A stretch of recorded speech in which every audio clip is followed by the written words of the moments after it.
Λοιπόν, παιδιά, έχουν έρθει εδώ έξω από την πόρτα του σπιτιού μου. Αυτός εδώ περιμένει να μπει μέσα. Αυτή η σκύλη που είχαμε δει και την προηγούμενη φορά σε ένα βίντεο με τη Μαρία. Αυτός εδώ περιμένει να μπει μέσα. Αυτός εδώ είναι ο Κούκκις που τον είχαμε πει. Φεύγει ο Κούκκις. Α, ο Κούκκις φεύγει. Φοβάται, είναι όπως... Α, τα σαλιγκάρια μου. Τα έκλεισα λίγο γιατί χθες έκανε κατακλυσμό. Ναι, ξαναήρθε ο Κούκκις. Χθες έκανε... Α, να το πάλι.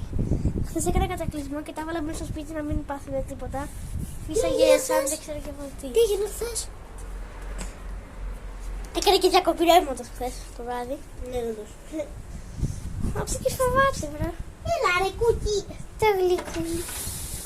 Αγγελική. Έλα. Εσύ πόσα λεφτά είπες ότι είχες? Λεφτά, 40... Μπαμπά!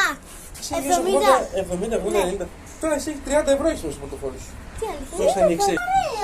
Λοιπόν, ο Κούκκις, όπα, αυτός ανεβαίνει πάνω στο ταράτσα, ρε. Τι ανεβαίνεις? Δεν έχω παρέα.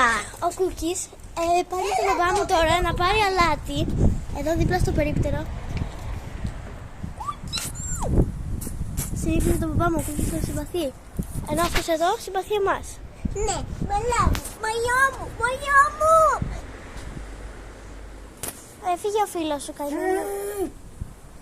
Α, μάλλον τον έχασε, δεν ήθελε τελικά να πάει μαζί του. Είναι πολύ φίλοι αυτοί οι δύο και την προηγούμενη φορά ήταν μαζί τους. Είχαμε δει και στη ταβέρνα μια φορά. Α, έρχεται και ο άλλος, δεν μπορεί χωρίς το φίλο του. Δεν θα κλαις τώρα, μωρό μου.